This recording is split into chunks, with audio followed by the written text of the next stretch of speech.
Good morning and welcome to Conversations on the Block. I'm your host, Pat Robinson. Tri-State, if you've listened to this show for any length of time, you know we talk about issues that affect our communities, our families, and our lives. Today's conversation hits very close to home for me.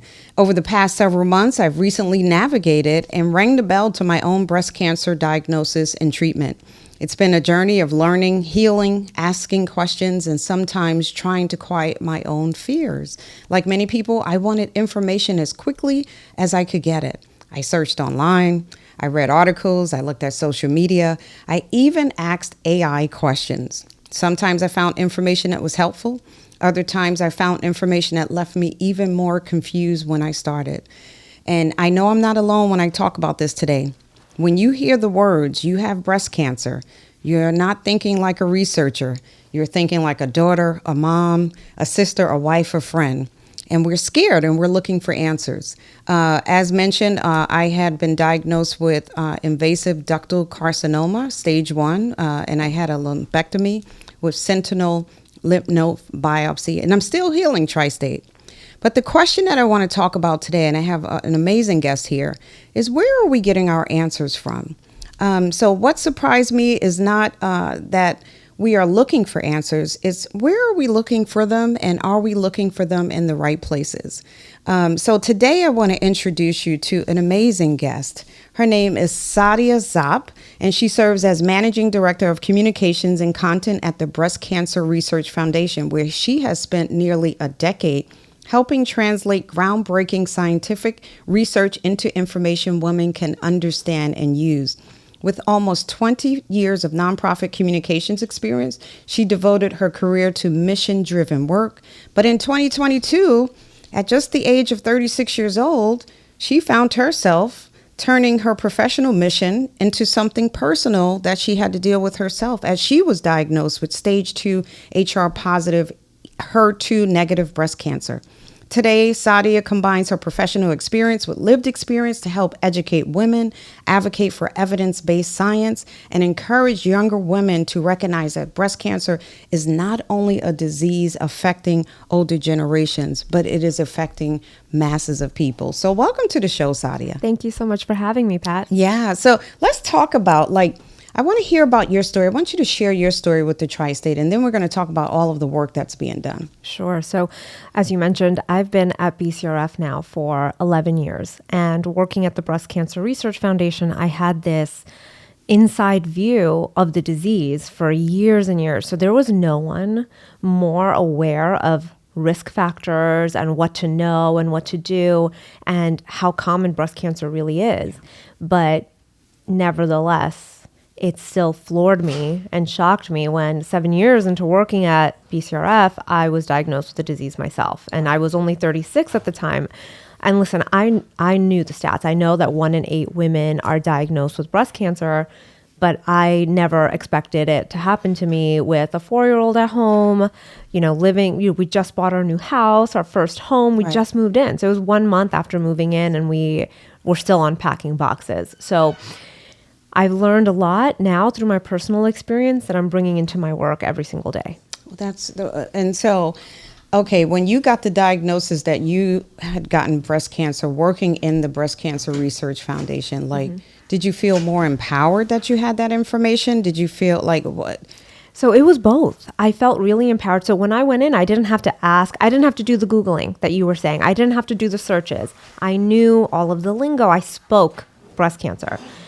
But on the other hand, because part of my job is to communicate the urgency and how much we don't know, right, that was also in my head, just how much risk there actually is in this disease. Right. And so that part was really hard to shut off. So I had to remind myself constantly not to adopt other people's stories as my own. Because I'm working at BCRF, I've heard countless stories, countless tragic stories. And so that's what I had to repeat to myself over and over again is don't adopt other people's stories as my own.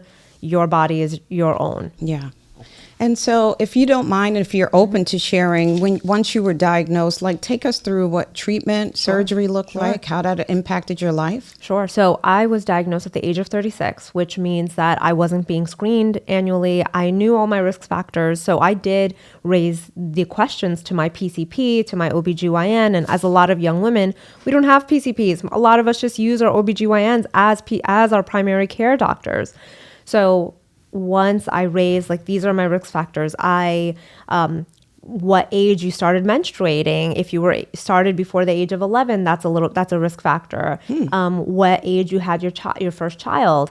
I had my first baby, my only child at the age of 33. So if you have a child after the age of 30, what my family history. Now, my mom's sister was diagnosed with the disease at the age of 25, but because she was my mom's sister and not my mother, they said we're not going to consider you high risk. So all of these factors, and I even there are online tests you can take. There's the Tyrer-Cuzick risk assessment test that everyone should take. I do encourage you to take it. Having said that, those tests often rely very heavily on your family history of the disease and genetic mutations. So I have neither, or at least I don't have enough to have elevated my risk. So even those risk assessments didn't flag me as high risk. So I was not receiving screening. And when you're under 40, the only screening you have are your hands and your eyes. Self-exams are the only tool you have. So I found my own lump. 80% of patients under the age of 40 find their own lumps.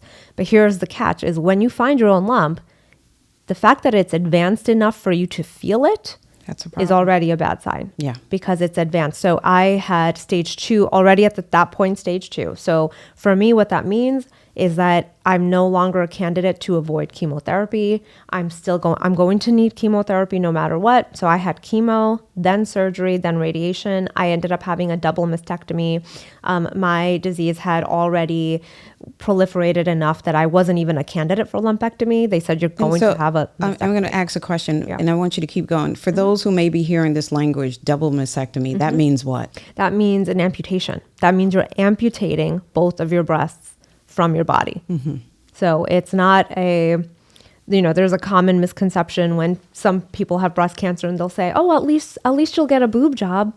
Right. It's not. Right. It's an amputation of your breasts. And so that's what I'm living with now. Yeah. Yeah.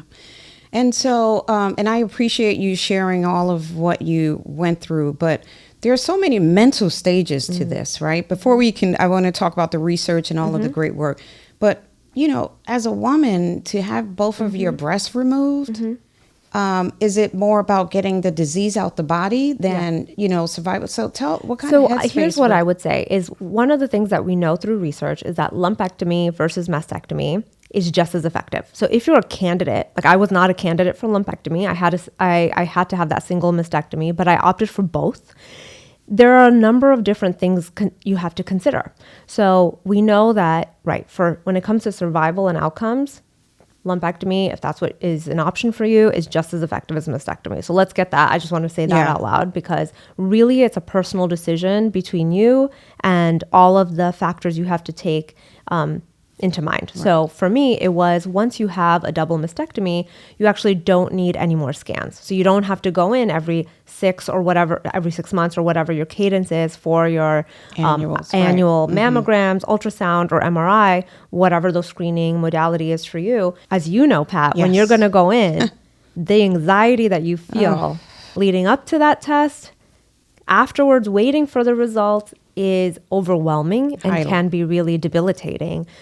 So that was a big factor for me, as I had to think to myself, I'm 36.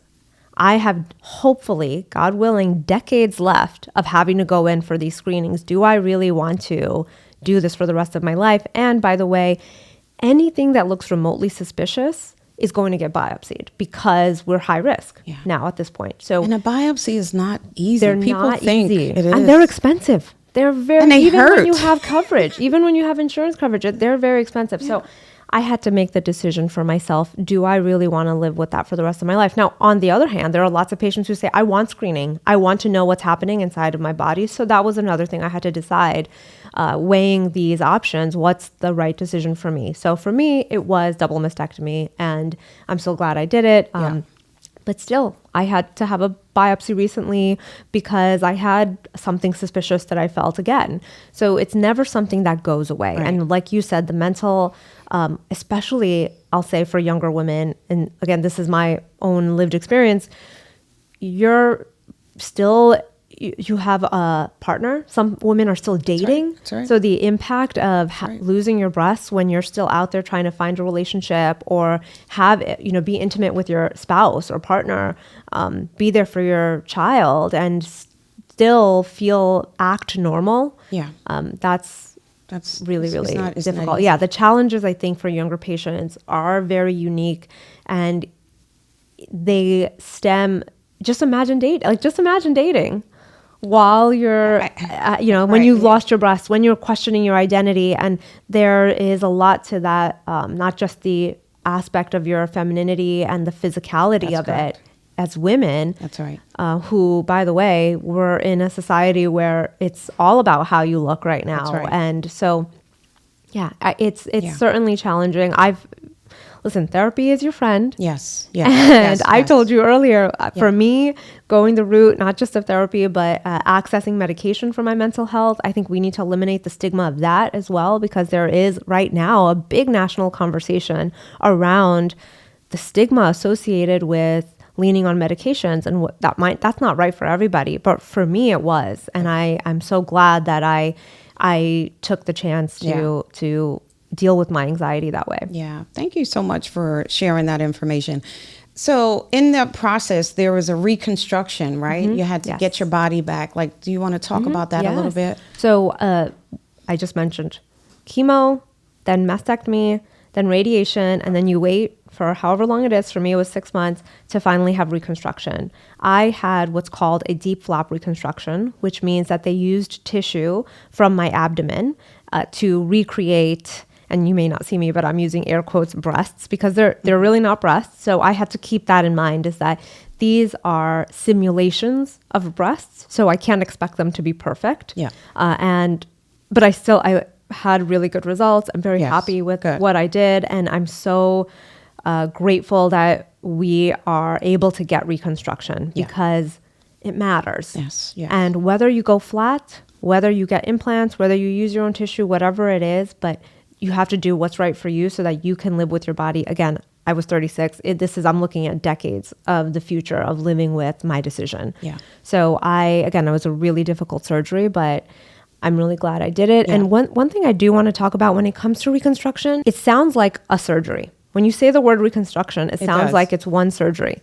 It's not. It's a process. The phrase reconstruction actually refers to a process, and I learned that because 80% of patients need a revision surgery afterwards. So it's not a one and done. You probably will need additional surgeries afterwards, especially in the case of, really, I'm talking about double mastectomies. When you're amputating both of your breasts, rebuilding it's not a one-time It doesn't deal. sound like that, right? Right? It's a big deal. So I think that's important to know as well, is that it's not over after just like one surgery, you're done. And no, I've had revision surgeries I've had 2 revision surgeries afterwards, and they're much easier.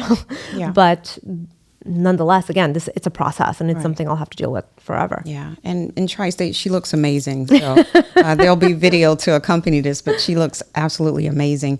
And so, as mentioned, with my recent story is like, I'm just about 3 months from ringing the bell. I'm still healing. I'm sore. I'm numb, and I'm still researching. And I'm like, it's that your body becomes hypersensitive. Yes. And so after my ordeal, I'm so thankful to my colleague who's in the room, Andrea Haynes, who introduced me to Blaine Jeffries, who eventually got me to you. That's why this whole ordeal is happening. But the Breast Cancer Research Foundation is doing tremendous work. I want you to talk about some of the work that's happening there. Sure. So the Breast Cancer Research Foundation, we are the largest private funder of breast cancer research in the world. So no one is funding breast cancer research at the scale that we are. No private organization is funding research at the scale that we are. Not only are we the largest private funder of breast cancer research, we're the largest private funder of metastatic or stage 4 breast cancer research in the world. And we are also funding the largest study of breast cancer in Black women. Yes. And so we are truly at the forefront when it comes to understanding and unraveling this disease. I can get into all of those things, but one of the things that I'm most proud of is that we're also the highest rated breast cancer organization in the country. And what that means is that we're recognized for how much of the donor dollar goes directly back to research. Right. So we're funding 260 scientists across 17 countries. That's amazing. And I have to just say, and I want to shout out that it so happened the way that this turned out. My breast cancer doctor is one of the researchers. So that is just full circle. You also, I'm just in awe of the work that you all do. And then you also have this wonderful relationship with Weill Cornell Institute, and we did something really special. Do you want to talk about that? Yeah, so we went on a little tour to look at one of the labs at Weill Cornell, because, again, we are funding research across the world. So there are labs just like the ones that you saw globally that are 24/7, if you think about it, because of how we are, the research that we're funding is around the world. There is someone working on understanding this disease every minute of the day, every day of the week. Right. So we got a little taste of that when we went on this lab tour to visit and see what's happening. What does that mean? We got to look at cancer cells under a microscope to understand what does it actually look like? What do these cells look like? And how are researchers working to eliminate those cells that we're looking at under the microscope? And it's really interesting. One thing that I've learned is that we can look at cancer cells under a microscope, or doctors can, or scientists can, but what those cells look like in any individual person's body is very different, right? Because the environment inside your body is unique to you. Right. And so understanding how we can create better treatments is at the very forefront of what we do. Yeah. Thank you for sharing that. And so I know there's a new campaign called I Did My Own Research. Yes. Talk about that. So we ran this I Did My Own Research social first campaign on social media to highlight our scientists, because you and I just talked about how so many patients, and I'll tell you, we did a survey to see where are people getting their information online. Right. And one of the things that we found is that most women are not looking for breast cancer information online until they've been diagnosed. That's so correct. Actually, even understanding the disease before you've been diagnosed, it's not happening.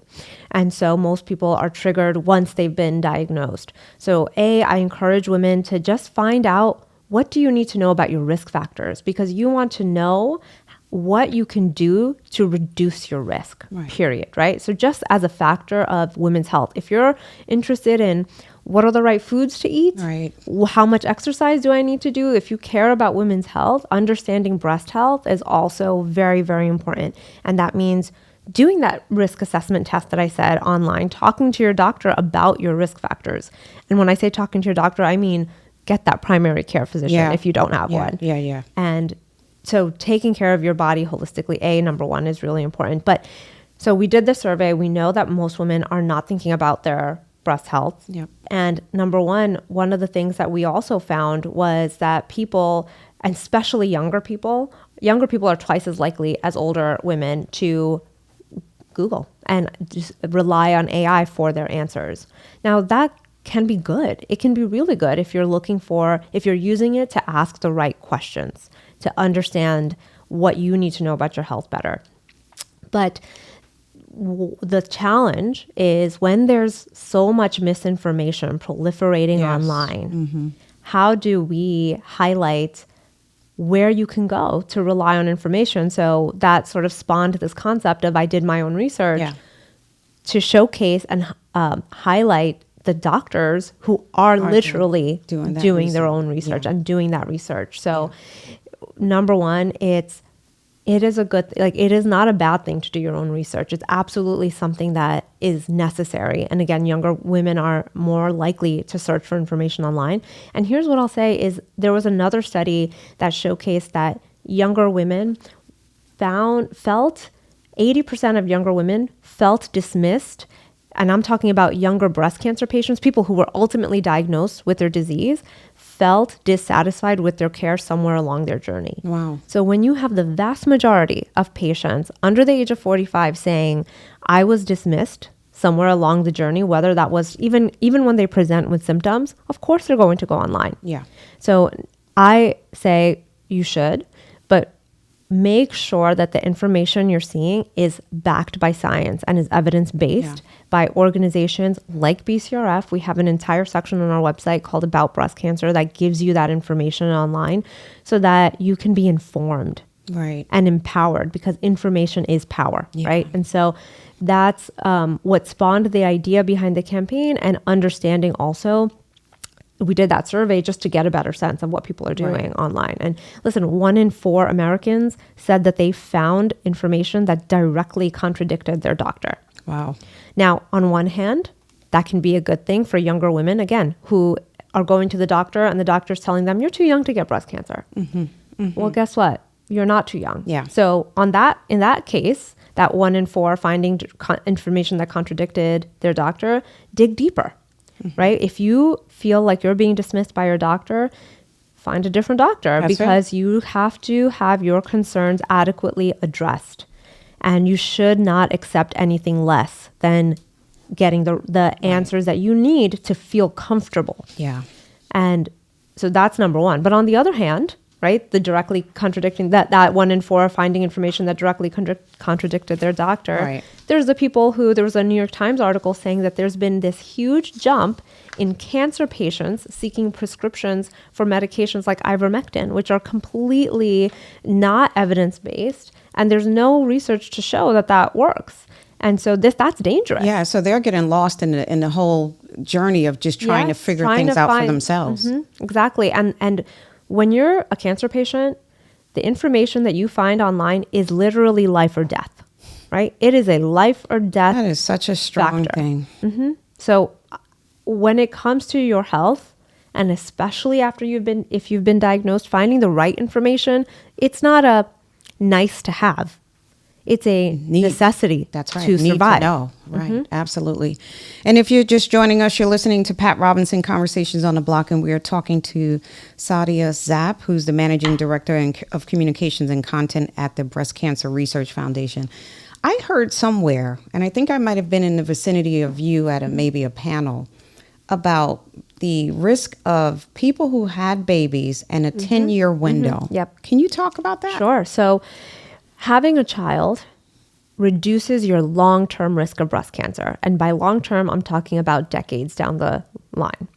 But it actually increases your short-term risk. And short-term is defined by the 10-year window after you have your last child or your most recent child. So I always heard, and especially being at BCRF, I was aware of this. So until your child graduates elementary school, you should be aware of changes to your breast. You should be making sure that if you're eligible for screening, getting that annual mammogram. And if you're not, like I was not eligible for screening, I was just aware of changes to my breast. Yeah. And so I was not great about checking myself all the time, because even that, there's mixed information online. And I learned the hard way, when there are organizations that tell you that, like, don't do self-exams, they're talking about women over 40 that are getting their annual mammograms, because a mammogram should catch something long before you ever feel it. But if you're not getting mammograms, like I said, your hands and your eyes, that's all you have. And so I realized, they're not talking to women like me when they say self-exams don't work. They're talking to older women. For us, that's all we have. So again, after you've had a child, make sure that changes to your breast are addressed. And I've heard so many stories. I have this abnormal amount of stories available to me working at BCRF, but certainly, it can be, most of the time, the vast majority of the time, it's not going to be cancer. But in my case, it was. It was. So for those people that you're that, rare person that it does happen to be cancer, you want to make sure that you're doing your due diligence. My son was 4 at the time, and I happened to feel this lump, and I knew that I was within this window, And because I had that knowledge, I didn't ignore the lump. I paid attention to it for a month, made sure, is it changing? Is it different? It didn't change at all. It stayed where it was. And so I thought, okay, now's the time to go in to see my doctor, because your breasts change. After you have a baby, things are going to change. Yeah. But for me, once I found that lump, it stayed consistent. I went in to see the doctor. That PCP at the time also then said, you know what, I actually feel something in your under your arms as well, which is where your lymph nodes are. So at that point, she sent me in for a mammogram and for additional imaging. And lo and behold, of course, it was what we all feared. Yeah. And so for people who have, I want to talk about your experience with chemo. Mm-hmm. So you did chemo, then surgery? Yes. So it depends on your doctor. Okay. Because some people, the order of treatment might change. It might be surgery, then it might be chemo, then it might be radiation. Okay. And also all of those things that I just mentioned, because of research, we know that not all patients need chemo. Right. Not all patients might need radiation. Right. So treatment today is so different than it used to be. It used to be this sort of assembly line of like, this is what you do, but now we know we can customize treatment for the patient. Yeah. And in my case, that was the regimen. And so the reason we started with chemo was because it was in my lymph nodes. My surgeon wanted to try to, and my oncologist wanted to try to shrink the cancer as much as possible so that they wouldn't have to take out as many lymph nodes, if any at all. So thankfully, when they went in, they didn't actually have to remove any lymph nodes. They just did the lymph node biopsy, like you mentioned earlier, for yourself. So I was really lucky in that way. So it really depends on your treatment plan. And that's what's really amazing about treatment today, is that it is truly custom to the patient. And that's what we're every single day, every breakthrough is advancing. It's about precision medicine. It's about trying to find an individualized care to that specific patient. Yeah. And I'd like to say, when I went through my radiation, obviously with no experience, just at the mercy of anyone who was taking care of me, the radiation process, and I didn't understand what to expect. I went in, it's these machines above you, it's no noise. And I'm like, oh, this is not bad. Mm-hmm. And then I went home and I'm like, boom, I'm exhausted. So tired. Drained. Yeah. Physically just wiped out.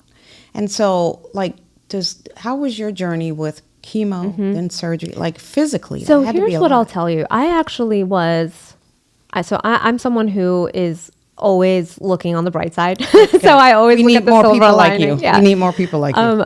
I was sort of pleasantly surprised by when you watch the movies and you see someone in chemo, it's like they're hugging the toilet bowl, they're throwing up, they're so wildly ill, and they look terrible. In my case, and hopefully in a lot of cases for women, I think today that there have been, and I think all of the patients before me that didn't have this, that did suffer so terribly because of their suffering, we now have so many treatments that are given. Like my nausea was managed so well because other women experienced it before me. So by the time it got to me, they knew what to do. Got it. They knew how to help you manage your nausea and all of that. Listen, it wasn't fun. I know. But it wasn't like what you saw in the movies. Right. Because I was so mentally prepared for the worst. So I was able to get through my chemo. I had days, and actually there was, especially the more you do as it accumulates, the side effects accumulate over time. So towards the end of chemo, it was absolutely the worst. But again, I had to remember, don't adopt other people's stories as your own. That's important. So you have to remember your experience. You can get all the information from all the patients. Your experience is going to be unique to you and your body. I did not do cold capping, so I did lose all my hair. And another thing that I was pleasantly surprised by, that it's terrible. It's emotionally difficult. And I think for me, the worst part was leading up to the hair loss and then cutting off all my hair. And then when I finally lost all my hair, I realized that it's actually so much more manageable than you expect because you're so busy fighting for your life that that's not even a priority. It's not even a priority. It was, again, I was so worried about my son mainly, like how's he going to react to this? So I had a whole plan for how to communicate this with him. And you have to talk to your kids their level, at what they're going to understand. So I talked to him about my hair loss in the way that he would understand. He was 4 into superheroes. I explained I have medicine inside my body, and guess what? My hair is so powerful. My hair is so powerful. The medicine needs my hair because it's gonna supercharge that medicine to help me get better. He did not blink an eye when I lost my hair. He was completely fine because he understood, it's just going to come back. It's just that the medicine needs that hair. So here's what I'll say. Chemo, yes, very hard. I don't want to terrify people because it was so much more manageable. And even radiation, I'll say, was, yes, it's exhausting. I will say the number one thing that I attribute to why I was able to manage all of the side effects was exercise. Oh, look at that. Kept working out. Good for you. Throughout all of chemo, I worked out every single day I went into radiation. I had a whole schedule, early morning, workout first, then go to radiation. And I truly think that's what kept me going. And even to this day, all of the medications that I'm on, you mentioned earlier, like cancer doesn't end after the end of treatment. Right, that's right. You're still on I'm still on these drugs for the next 10 years. Same. For me, what's really helped me manage staying on them is I truly attribute to exercise because it's been okay. I've been okay in dealing with it. Again, it's not easy. Yeah. But I choose to look on the bright side. No, and you're so positive. I want to call you a shero. You are a shero. We are in the midst of a shero. And so, and there's some reality to all of the things that you're sharing, and I really appreciate your transparency. But like when I heard that I had to take medicine for 10 years, I'm like, huh? Mm-hmm. What? Yeah. What do you mean? It's not easy. And okay, the medicine is going to make you feel this and this and this. So there's so many levels to it. Yeah. But in moving in that space, I also want to talk about, because there are a lot of people who may be experiencing breast cancer that are keeping it to themselves and don't have community and don't know where to go to, get with people to hear information. And even though you say each person's story is their own, which I can appreciate, there's something about camaraderie. Oh, absolutely. So can you talk about the importance of that? Yeah. So it's so interesting. As you know, I've been at BCRF for all of these years. I actually thought to myself, I don't need any more. I've talked about breast cancer every day. I don't need to be talking about it anymore with anyone else besides what I'm doing every single day at work.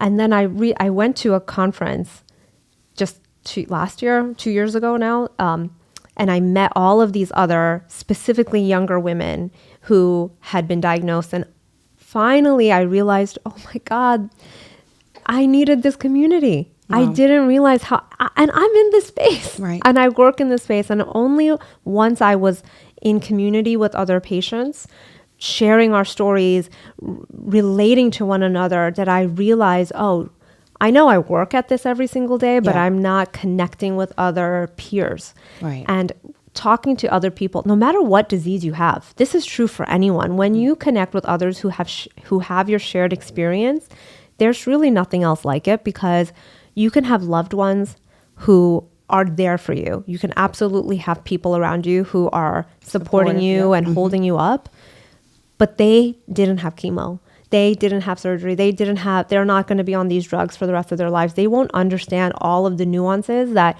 you and I can look each other in the eye and we get it. Yeah, absolutely. We meet right away. There's an immediate camaraderie that you don't have with other people in the same way. And it's very unique and special. So I definitely say, go out, search for that community. There are so many organizations online. That's where you use, that's where you go online. Social media for breast cancer patients, there are so many people that I connected with on social that are now dear friends of mine, just from an Instagram DM. Wow. Right? That's amazing. That's amazing. And so for the community that is listening and people who are dealing with breast cancer or maybe, afraid, and sometimes people are not as courageous to ask questions. Yeah. Sometimes their doctors may not be the best. They may not be in the best facilities. It could be an insurance issue. Yeah. I can tell you that I got treated at Memorial Sloan Kettering. And when I got to tell this story, because as soon as I found out, I think I spoke to my colleague before I spoke to my husband. And I'm like, that's just because me and her were going through this annual screening at the same time. And I'm like, I just got this news. And I just didn't even know what to do. And my doctor recommended a place. And my colleague said, Memorial Sloan Kettering is number one. And thank God she told me that, because I did follow suit. And in this process, I asked so many questions, some which I thought were stupid. No stupid question. And I still, and the way that I was treated, the way that they embraced me and answered every single question. There are people out here that don't have access to maybe these amazing physicians. Yeah. And just afraid to ask questions. How do we support them, or what kind of advice would you give to them? Yeah. So that's where I say using online tools to help you frame up your questions. Number one, that's the perfect use, even for AI, is use those tools to help you articulate what are your biggest concerns and what are the questions you need to ask. Number one, if you're not a doctor, it's perfectly acceptable to say, like, I don't even know what breast cancer is. What is breast cancer? What does that mean? Exactly. And by the way, breast cancer is an umbrella term. It's not one disease. It's many different individual diseases that's under this umbrella labeled, right? Because I have hormone receptor positive breast cancer. That's a very different treatment than someone who has triple negative breast cancer. And so those kinds of questions, trying to understand what do I actually have and how do I know that I'm getting the best treatment? Yes, use those online tools if you can. And so don't accept, I will say, especially for women of color, there is documented evidence that we are dismissed by doctors.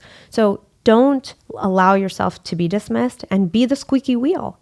Yeah. And it's perfectly acceptable to, again, find another doctor who will listen and communicate with you and answer the questions that maybe someone else wouldn't. Yeah. So I would say, use the tools to your advantage, use online tools to your advantage to frame up your questions so that you feel prepared going in. And number two, take someone with you.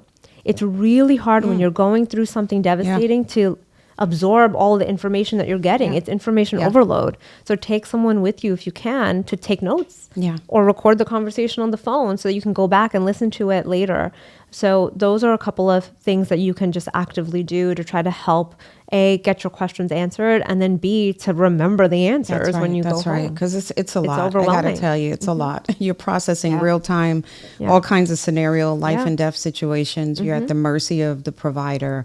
But why are our numbers different in the Black community? Yeah. So here are a couple of things that we've learned through the studies that are funded by the Breast Cancer Research Foundation. Number one, well, first of all, we know that Black women, once they're diagnosed with breast cancer, are 38% more likely to die from the disease than white women, despite having slightly lower incidence rates. So, but another factor, Black women are much more likely to be diagnosed with breast cancer under the age of 50 and actually under the age of 45. Recently, the United States Preventative Services Task Force, the USPSTF, they actually changed their guidelines to be lower to the age, to start screening at the age of 40. They used to just recommend starting screening at the age of 50, specifically because Black women are more likely to be diagnosed younger. So no, and especially under the age of, it's actually one of the largest populations being diagnosed under the age of 40. What's interesting is that Asian women like myself, actually comprise the largest group of patients under the age of 40. And people don't realize that. Like Asian women, just first of all, there's also a stigma associated with talking about your body, women's health. So there's a lot of that. There's a lot of cultural stigma associated with health, talking about breasts in general. So when we're talking about these differences in outcomes for Black women specifically, one of the things that we learned is that Black women are more likely to be diagnosed at stage 3 or stage 4, which is much later. And the number one reason was mammogram utilization. So it's because of, and not just access was the second second reason why, but even when you've had access, even when patients have access, it's using it. So it's going in. So I think that's number one to get out there, especially for Black women. It's when it's time for screening, Take it seriously and get your mammograms, because we know that mammograms save lives. And actually, even missing 1 year, there's other studies that have been done in the past that show that when you miss even a single year of your mammogram, your likelihood to have a later stage diagnosis goes up by 50%. That's terrible. Yeah. Right. So getting that screening specifically for Black women is really, really important. And specifically for younger Black women, because they're biologically more likely to be diagnosed younger. Yeah. And so that brings me back to, last year when it was time for me to get my annual, and my PCP said, oh, it's time to do these things. And I looked at, this is Pat Robinson, I looked at my calendar and said, wait, I got all of these meetings set up. This got to wait. All of this got to wait. And I pushed it and I pushed it. And I just remember having this sense that says, you need to just go and take care of this. And I pushed through it reluctantly, and I did it. And I paid the extra money to have, I think it's like an AI enhanced mammogram. And then my doctor calls me with this information. And so how do we help our Black community in terms of mammogram utilization? Like it's you're going to have to take the effort to do it. It's this conversation. Yeah. Right? It's this conversation to eliminate the fears around it. Because I think mammograms sound really scary to people, especially if you've never had one before. Yeah, it's uncomfortable. It's uncomfortable, but it's just this kind of conversation saying, this is a life or death situation. Yeah. And so you would much rather, because there's also a fear of like, oh, I don't want to know. But listen, you would much rather know at stage 1 than at stage 4, right? And so we're getting better at treating this disease, but regardless, if it's within your power to get screening. That's the one thing you can do. Then do it. Yeah. And listen, there's also this conversation. Knowing your family history, having those conversations is another thing, because we don't consciously talk to our families. Hey, what happened to grandma? Right? There's stigma, and there's also a lot of times they just don't know that knowledge. Right. But what happened to grandma? On both sides of your family, you have to have these conversations, not just with your mom, but with your dad. What happened to grandpa? What happened to your sister? What happened to your, all of these things is having these conversations with your both parents and trying to know how much do you actually not know? Sometimes for me, that was more enlightening, is realizing, wow, my dad does not even know what ultimately took his parents because they didn't talk about it. They didn't talk about it. Yeah. Wow. And so thinking about the younger teenage population, because I do know that even as you mentioned, as early as the age of 11, if you start having your menstrual, like some of this kind of purviews to teenagers. Yes. Well, here's what I would say is why it's so important to start thinking about this early on in life is that one of our researchers have found that your diet during your adolescent years, during your teen years, actually impacts your long-term breast cancer risk. Nobody ever told me that when I was sucking down McDonald's and all the chicken wings and all of the things when I was a kid. Like these conversations didn't exist, but go ahead. Well, the responsibility really relies not just on the parents, but the systems around them, right? So it's our schools. It's like, what are we feeding our children now, because it's impacting their long-term health outcomes. So it's very important for you, for me as a parent, trying to make sure that my kids, I have one son.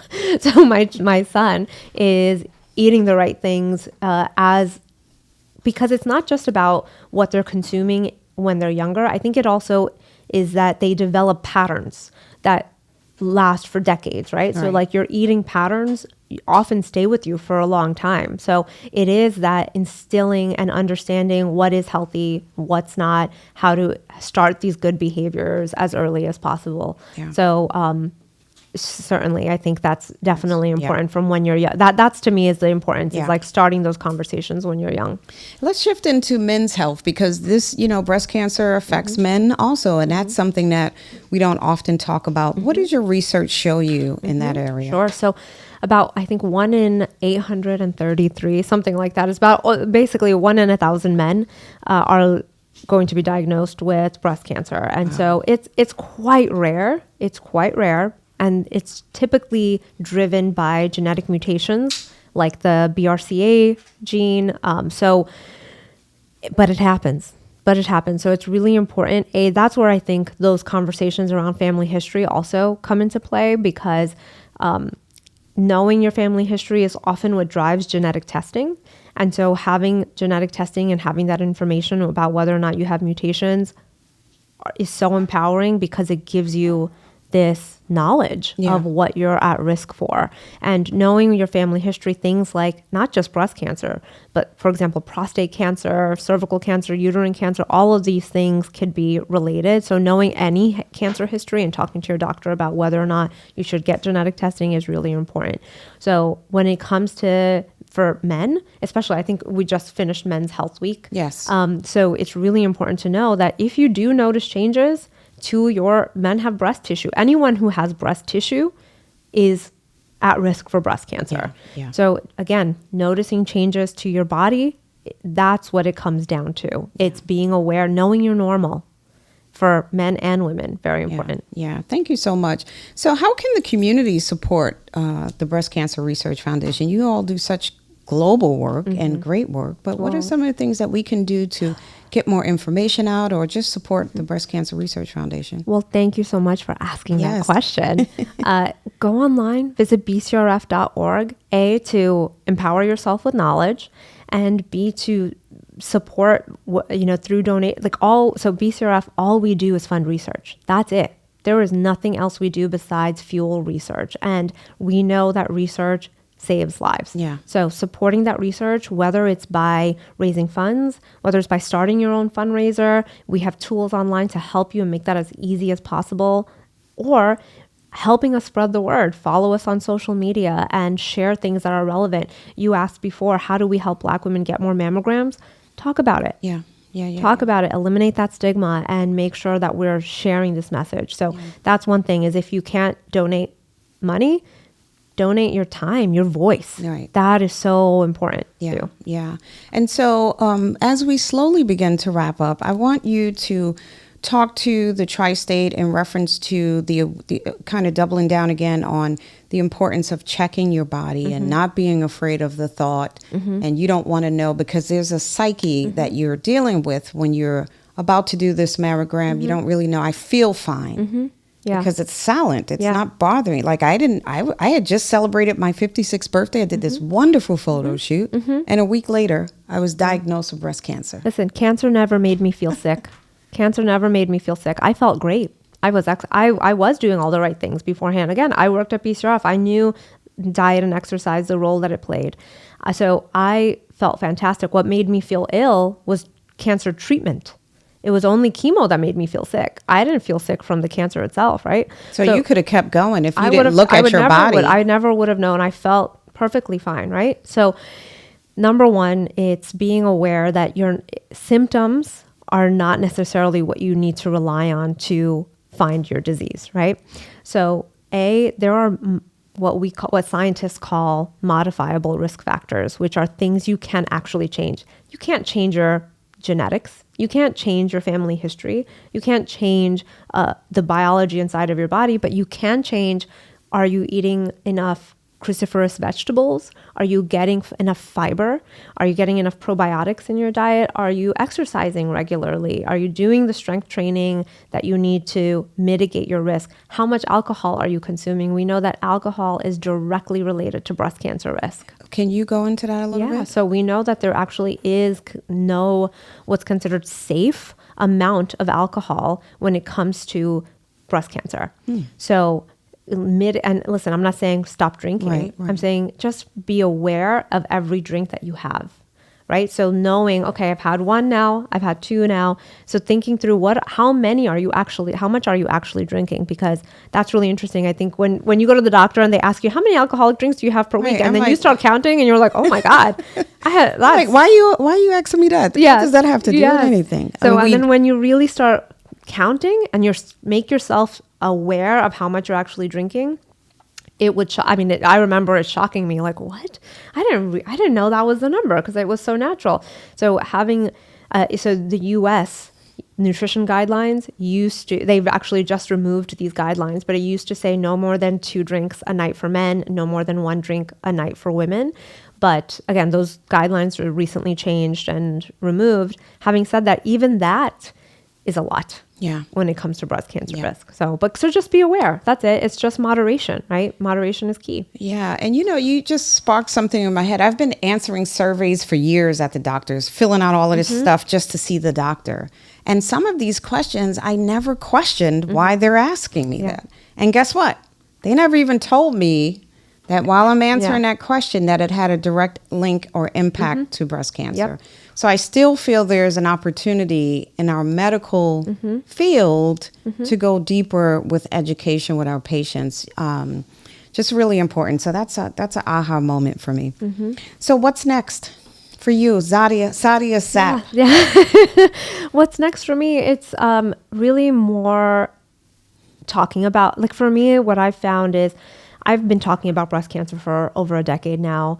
Talking about it as a patient, very, very different. And I found a lot of power and solace in doing that. And I encourage women to do that, to share your story, because you don't know who else you're connecting with when you're sharing that story, and who else sees themselves in you. And so I think that's really important, is allowing women to see themselves in you. Yeah.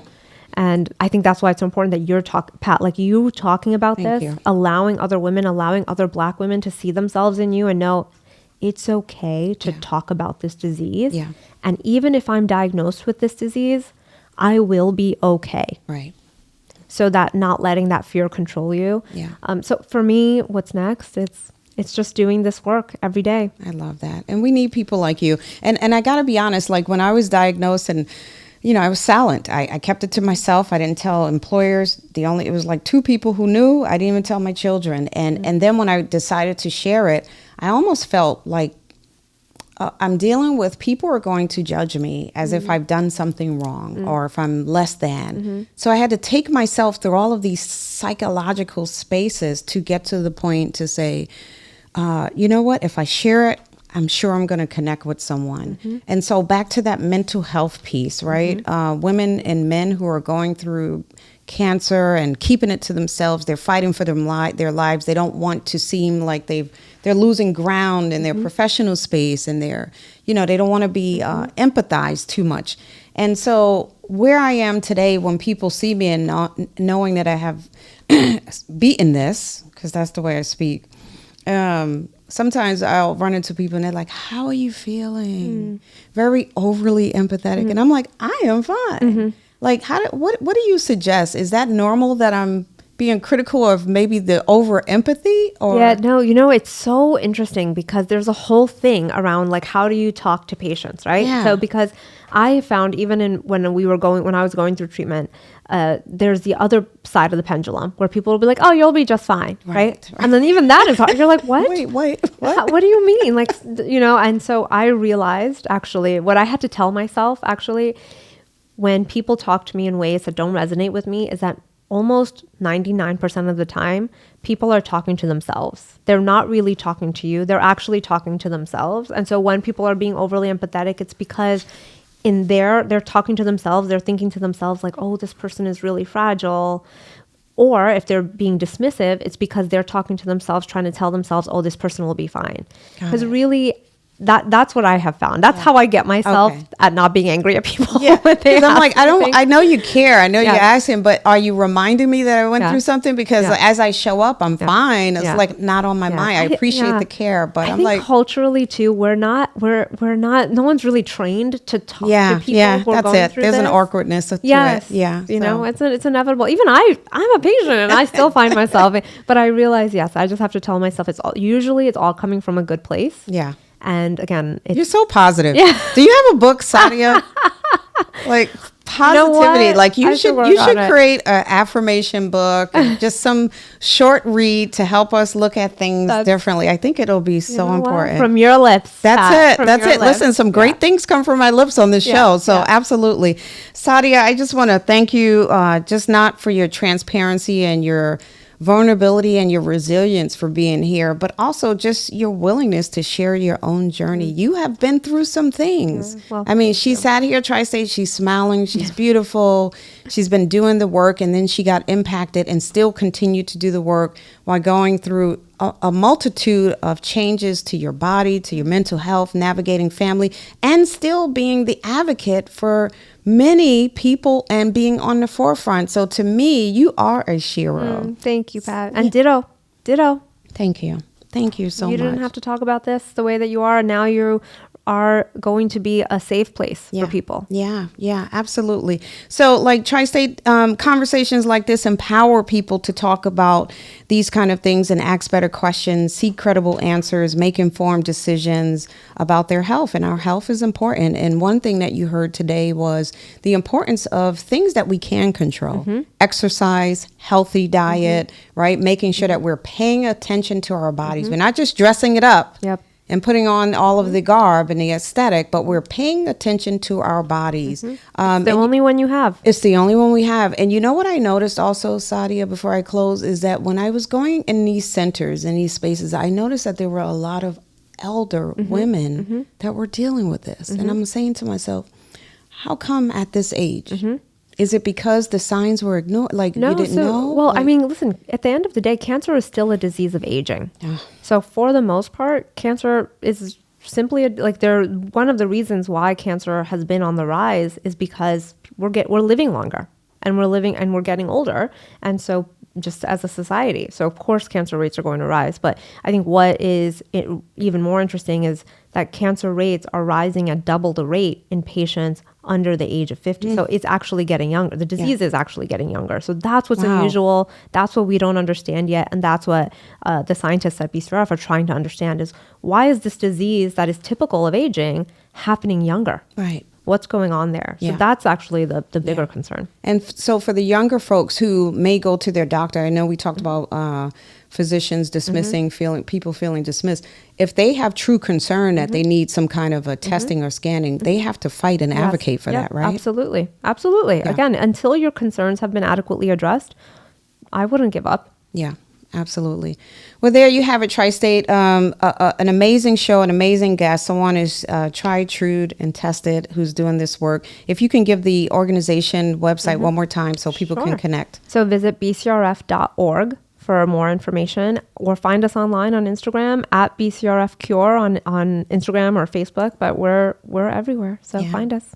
Let me tell you, Tri-State, we are some cute thrivers and survivors on this side. So y'all are going to get some video to accompany this audio because what you heard today may sound like it's a lot, but we are on the other side of this and doing this work. And hopefully that you've taken some great information away from this and that you're having conversations with your family, trying to understand family history and just looking at your body and checking your body and staying committed to those annual appointments. And pressing through to your physicians and asking questions. I think they probably are saying at Memorial Sloan Kettering, Ms. Robinson, hi. Well, how can we help you? What questions do you have for me today? Because I have asked every question possible, but I was answered with all of the, and they made sure that I walked away feeling resolved. So thank you so much. Thank you. Wonderful. Okay, Tri-State, until next week, you can find me on Convos on the Block on Instagram, and you have direct access to me at patricia.robinson1@odyssey.com. Again, that's patricia.robinson1@odyssey.com. Until next week, be well, my friends.